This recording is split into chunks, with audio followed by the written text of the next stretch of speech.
할렐루야, 좋은 아침입니다. 오늘은 고린도전서 12장 20절에서부터 25절까지의 말씀을 통해서 나도 모르는 내 마음을 치유받는 방법이라는 제목을 가지고 은혜의 말씀 나누기를 원합니다. 오늘 본문의 말씀을 묵상하면서 또 말씀을 준비할 때 저도 모르게 한국에서 섬기던 한 교회의 청년과 상담했던 생각이 납니다. 이 청년에게는 평생 마음속에 풀리지 않았던 고민 하나가 있었죠. 그것은 바로 자신의 형 때문에 생긴 고민이었습니다. 그 형은 아주 어린 시절에 안타까운 사고를 당한 형이었습니다. 나름 재력이 있던 가정이어서 집에 아이를 돌봐주는 분까지 계셨는데 그분의 실수로 인해서 형이 엎이다가 떨어지게 됐고 그 과정에서 하필이면 머리를 심하게 다치게 되었죠. 그리고 그 결과 평생 장애를 안고 살아가게 되었답니다. 그리고 그날 이후부터 모든 집의 사정이 달라졌답니다. 부모님의 삶은 철저하게 장애를 가진 형 중심으로 돌아갈 수밖에 없었죠. 모든 것이 다 형이 먼저가 되었답니다. 먹는 것도, 입는 것도, 생활의 작은 것까지도 항상 형이 우선순위가 되었죠. 시간도 재정도 형에게 더 많이 쓰일 수밖에 없는 그런 상황과 구조가 되었죠. 그런데 참으로 감사하면서도 또 고마운 것은 동생인 그 청년이 그것을 전혀 크게 생각하지 않았다라는 것이죠.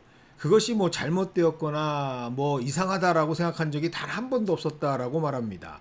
너무나 당연한 것으로 받아들였죠. 그렇게 스스로가 말합니다. 내가 부모라도 그렇게 했을 것이다 라고 말이죠. 그래서 여전히 저는 그 청년을 생각할 때마다 참 귀한 청년이다 라고 기억을 하고 있습니다. 그는 부모를 향해 원망한 적도 없었고 형을 미워하지도 않았고 오히려 형을 더 사랑했고 아꼈죠. 그런데 문제는 어느 날부터인지 정확하게 기억은 나지 않았지만 갑자기 자기 안에 이상한 감정이 올라오기 시작했다는 겁니다. 어떤 계기였는지는 모르겠지만 어느 순간부터 알기는 아는데 그러면 안 되는데 그래도 좀 뭔가 불공정하다라는 생각이 그리고 섭섭하다라는 감정이 들기 시작했답니다. 왜 나는 항상 기다려야 하지? 왜 나는 항상 이해가 당연한 것처럼 그렇게 해야 하지? 왜 나는 항상 부모님에게 두 번째일까? 그런데 진짜 문제는 그런 섭섭한 마음이 들었다라는 것이 아니라 그런 생각을 하고 있는 자신을 발견한 그 모습을 보면서 정말 내가 후지다. 그렇게 철없을 수 있을까라고 하는 자신의 모습이 너무나도 견딜 수 없고 수치스럽다는 것이죠. 당연히 이해하고 함께 도와야 할 것을 이미 알고 있는데 그런 섭섭한 마음을 갖고 불만을 말하고 있는 그 자체가 너무 싫었다라고 말합니다. 내가 이것밖에 안 되나. 자기 자신이 너무 실망스럽고 괴로워서 창피해서 어느 순간부터 너무 자신이 싫었다는 겁니다.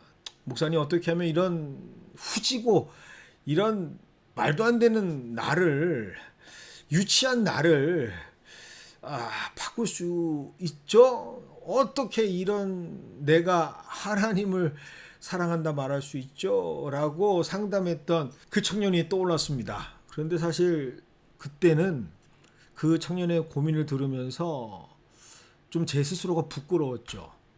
정말 목사보다 괜찮은 청년이네 라는 생각이 들었던 것 같습니다. 사실 알고 보면 그 가정의 장애인은 형뿐만이 아니었습니다.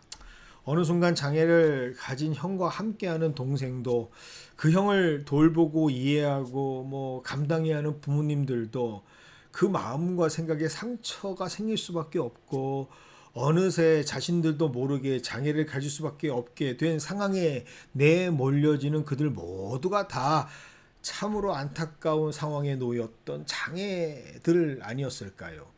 그런데 정작 그 순간에는 뭐라고 구체적으로 답변할 수가 없어서 그저 너는 잘못한 게 없어. 그런 네가 너무 귀해 라고 그냥 위로만 했던 야, 나였으면 그 정도도 생각 못했을 거야. 그렇게 함께 그냥 끌어안고 울면서 기도했던 기억이 떠올랐습니다. 그런데 정작 그에게 하나님의 말씀으로 답변하지 못했던 제가 진작에 전했어야 할 말씀이 바로 오늘 말씀에서 깨닫게 되는 말씀이었죠. 그리고 며칠 전 같은 모습으로 상담을 했던 권사님과 집사님의 생각이 났습니다. 다름 아닌 너무나 귀하신 분들입니다.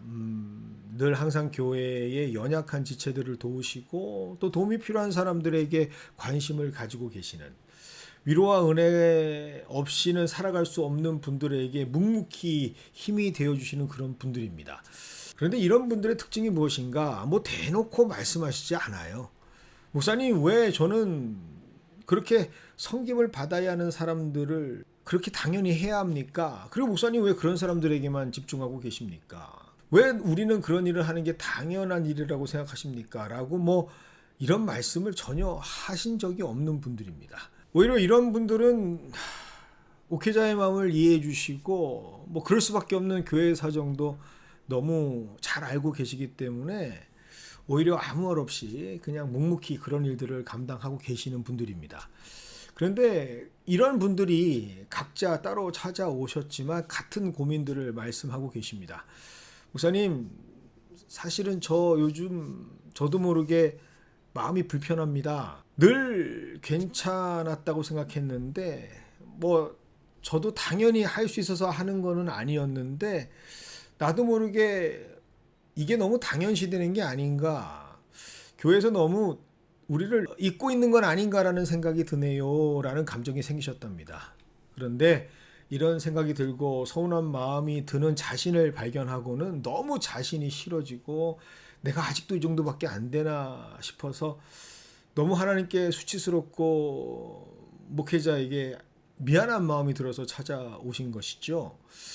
내가 여전히 하나님 앞에 죽지 못한 채로 살고 있고 하나님을 그러면서도 사랑한다라고 말하는 이런 위선적인 내 모습이 수치스럽고 죄송하다라고 기도해달라고 찾아오신 분들, 참 너무 대단하신 분들 아닙니까?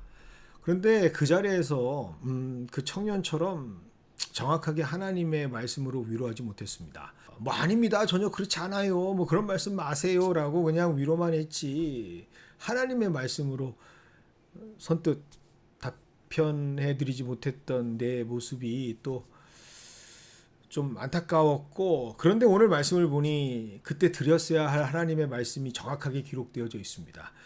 그래서 바라옵기는 오늘 그런 말씀이 좀 전해졌으면 좋겠습니다. 먼저 22절입니다. 그뿐 아니라 더 약해 보이는 몸의 지체도 도리어 요긴하다. 여기서 약해 보이는 이라는 표현은 실제로 약한 것이 아니라 그렇게 보인다라는 뜻입니다. 비록 자신들의 눈에는 여전히 부족하고 자격 없는 것처럼 보이는 모습이라 생각되지만 아니요, 절대로 그렇지 않습니다. 하나님의 시선에서는 얼마나 요긴한 존재인지 하나님께서 주시는 그 마음으로 그렇게 말씀드렸어야 했는데 그때 하지 못했던 위로를 오늘 본문을 통해서 다시 깨닫게 해주시는 하나님께 감사를 드립니다. 그 가정이 깨어지지 않고 버틸 수 있었던 힘, 우리 교회가 무너지지 않고 서 있을 수 있는 이유는 눈에 띄는 지체들 때문이 아니라 비록 이렇게 힘들어하고 스스로 자책하고 있지만 그 자리를 묵묵히 지키시고 계시는 요긴하신 여러분들 때문입니다 라는 말씀이 오늘 선포되어져 있습니다. 그리고 23절의 말씀이 선포되어 있네요. 우리가 몸에 덜 귀히 여기는 그것들을 더욱 귀한 것들로 입혀주시며, 여기 오늘 입혀주다라고 하는 표현은 참 은혜롭습니다. 헬라어로 말하면 페리티데미라고 하는 단어, 즉 이것은 최선을 다해서 정성껏 옷을 입혀주신다라는 뜻입니다. 이 단어는 그 행위가 이미 얼마나 정성을 다해서 적극적인 의지를 가지고 했던 일의 결과였는지를 알려주고 있죠.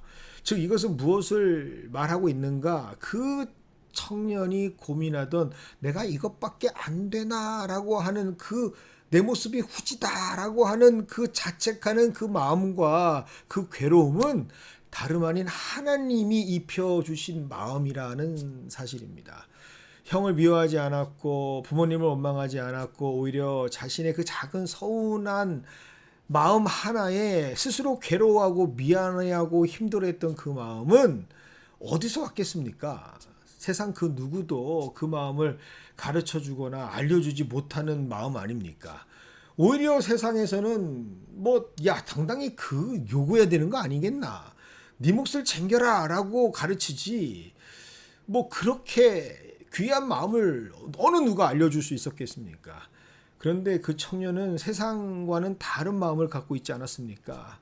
자기 안에 그 섭섭한 마음이 올라올 때 오히려 자신의 모습을 보면 부끄러워하고 오히려 힘들어했던 그 마음, 바로 오늘 23절의 말씀, 하나님께서 입혀주시는 마음이 아니었을까? 그래서 오늘 말씀대로 사랑하는 그에게 하나님께서는 더욱더 귀한 것을 입혀주셨다라고 말씀하시는 것이 아닐까라는 생각을 해봅니다. 그러니 그 자책감은 오히려 부끄러워할 일이 아니라 감사해야 할 기도의 제목이었던 것이죠.